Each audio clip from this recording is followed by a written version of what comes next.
Conference play is about to start, and it's time to check in on the Longhorns' progress. Where have we improved? What still needs work? And most importantly, how can we perform in the Big 12? Owner of Inside Texas, Eric Nalin, comes by to catch us up on how the team is looking on and off the field. That's your spot to stay in tune with your favorite team year-round. Subscribe to InsideTexas.com today. Link in the description. Let's see if Texas is ready to compete now that non-conference is over.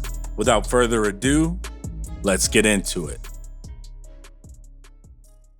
What's up, Eric? Welcome back. And let's start off with offense. What are the biggest improvements this year so far, and how are things coming together on that side of the ball? Well, the number one thing improved to me is easily the threat of Quinn throwing it all over the field. They have to respect that undoubtedly. And then the offensive line.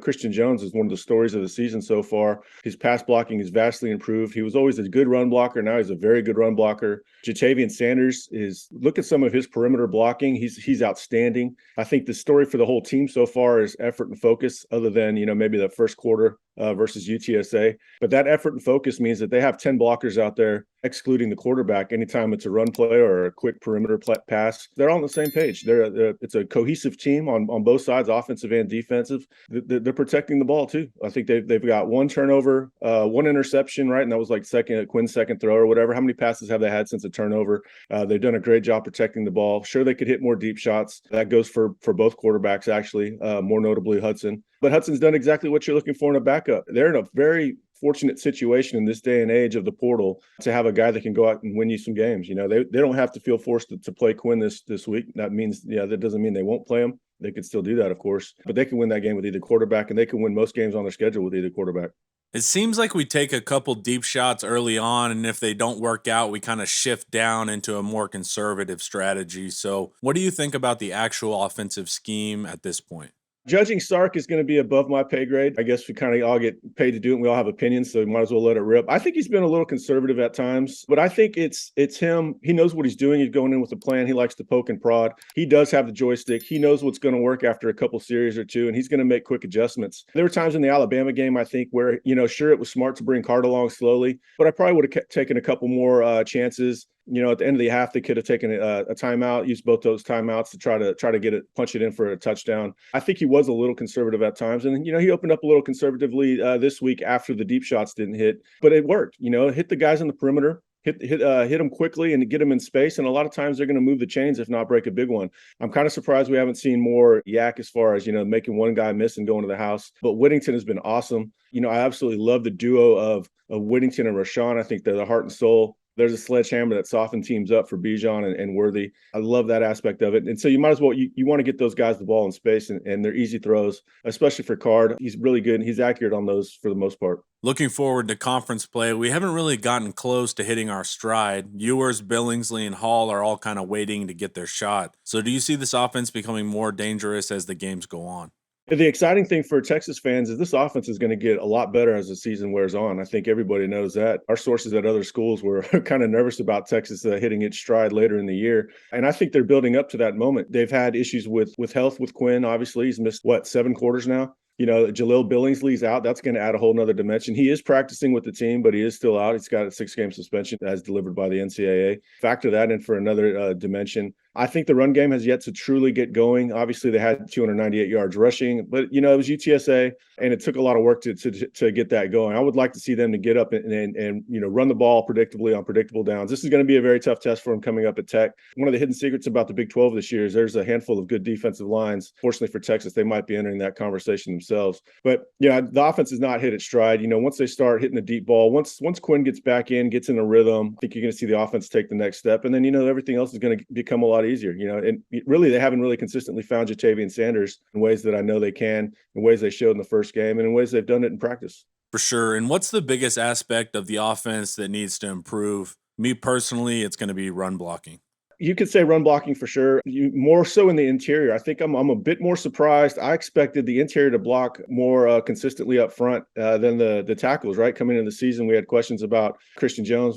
Not a lot of questions about Kelvin Banks other than inexperience, but, they've done a pretty good job there. Yeah, run blocking needs to improve. I think really the only thing this offense needs is more time. And the run blocking is going to improve once the third of the pass comes back, which should happen relatively shortly. Yeah, I'm excited to get the offense up to full speed. And then looking at defense, we're performing far better there than we were last year. What do you think has made the biggest difference? Defense is just a lot more cohesive. What I was really excited about in the first game is I know everybody subtracted for the fact that it was a ULM. I understand that, but what I liked is I was seeing what I was hearing in the practice reports, and to me that made it a lot more real. It's one thing to hear it, but then to see it, even if it is against ULM, you tend to buy in a whole lot more. Before the season, I was at a speaking engagement and I predicted top 40 defense, and I kind of had an out of body experience because I saw everybody's response. I'm like, wait, what did I just say? Is that crazy? But now I think after what we've seen so far, I think top 40 is achievable. The effort, cohesiveness, they're on the same page. To me, that's the number one takeaway. But we've seen a lot of individual improvement, just as we've seen individual improvement on the offensive side. We've seen a lot of it on the defensive side. So it's kind of a chicken and egg thing. Are they playing better because they're more cohesive? Or are they playing better because number of individuals started playing better? Even the older players that are in the program for a long time, and you would think that they didn't have nearly as much developmental runway remaining, have improved quite a bit. That's a testament to the coaching. And we're seeing that along the defense. Keandre Coburn's playing a lot better. Ovia Gufo is playing better. I know he's still one of the guys the fans bring up quite a bit because he does tend to overrun some, but he's playing the run game a whole lot better. And that is the first thing that Texas had to shore up after last year. Barron Sorrell, he's not an old guy, but he's improving. We've been high on him since last year. The improvement on the defensive line on the edges is making it a lot better, a lot easier for everybody else. Remember, like we talked about in the offseason, you want those predictable running lanes for the safeties and the linebackers to track the ball carrier. With the exception of the long run at Alabama, we've seen those. And you know what? In hindsight, that play against Alabama doesn't bother me so much because it's a reminder of how far they've come, because it's an extreme outlier.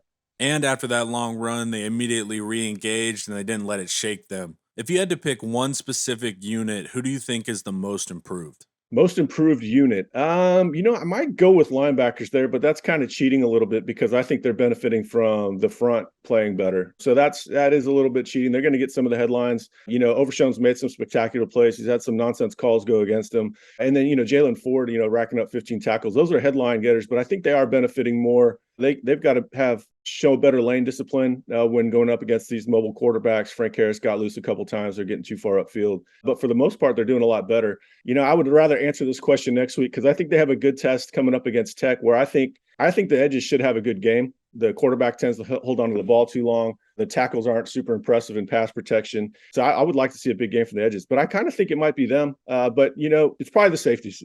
I've gone through almost the whole gamut here. I don't think it's the linebackers because they're benefiting from everybody else. The edges aren't quite there yet. But I think the reliability of the safeties, they're the third or fourth leading tacklers on the team, I believe, making these tackles that he was missing last year. Anthony Cook is about as reliable as it gets so far out there, based on where they were year over year, where, BJ Foster was, kind of MIA a lot. And Schooler, who came on later in the second half of the season, was okay, but he missed way too many tackles and plays early in the season. And Jaron Thompson is way improved over last year too. So probably the safeties are the most improved, but there's improvement across the board. If you're a Texas fan, you've been longing for development, you're getting it this season.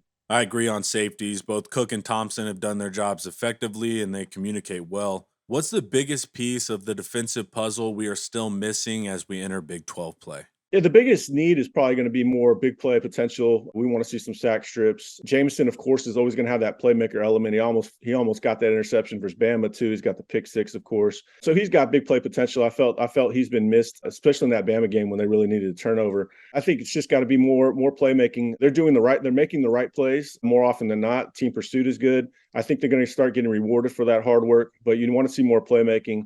Safeties need to get their hands on some balls. Ryan Watts got to complete the sack potential, the sack opportunities, just more big playmaking opportunities and forcing more turnovers. Overall, they are still behind the offense when it comes to just a raw talent standpoint. And so they're going to have to get away with playing good team defense, I think, before they really start integrating the higher echelon talent. Those edges are going to be really good. I was super excited by what I saw by Jamon Tapp and Jere Bledsoe in the first game, but obviously they're not ready. So they're a year away. But they do need to integrate some of the better playmakers over time. And they need to, they really need some of the guys in the class to play well early on, probably, because they're going to lose some pieces. But for now, the key is to play team defense, run of the ball, play smart, play sound assignments, do your job. Like I said, they're not going to quite be as spectacular on defense as they are on offense. And then zooming out overall program health and team wise, how are the coaches and players feeling about this current group and their potential this season? The excitement around the program is carrying over from August. I think it's kind of like the same excitement that the fans had. They had to see it for themselves too. Clearly, the Alabama game was as ticked off as they were about it, which I took as a great sign. I was watching them so closely how they walked off the field. If you started seeing some guys celebrating the close loss, it was going to be a terrible sign. But they were ticked off. They felt they should have won it. They were disappointed that they didn't win. So they had the right mindset. I think that there's clearly a lot of disappointment in how they came out with lack of focus last week, but they turned it around. And the cliche going in last week was it would be a letdown game, and it was true. And the cliche this week is that it's going to be a wake-up call. So we'll see if that's true. But there's a lot of excitement about it. Very vocal practices this week from the coaches just to make up for some of those mistakes that we saw in that first quarter. But overall, the program's in a fantastic place. They left UTSA healthy. They'll get Quinn back relatively soon, if not this week. But then he'll definitely be back in time for OU, and he'll probably get some snaps before then.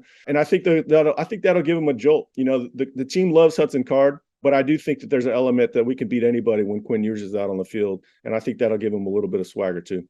Awesome stuff, man. Looking forward to see how we do in conference. Please tell the viewers where they can stay up to date on all your team coverage. Yeah, it's an exciting time with Texas football. They're going to get the quarterback back, scored a lot of points. The defense is playing better, a lot more enthusiasm, energy, and physicality. We're running a promotion right now, $1 for 1 month. That'll get you past Texas OU and deeper into the schedule, right up against Oklahoma State. And you can see if you still love Texas football and want to stick around and keep reading about it. I tend to think you will. I like my prediction of 8-4, but I'm kind of upset that I brought it down from 9-3 after Isaiah Nair got hurt. I couldn't be more excited about where the direction of the program is headed. Recruiting could not be in a better place, and we're gonna have it all covered right there on Inside Texas. And that's a wrap on Eric Nahlin.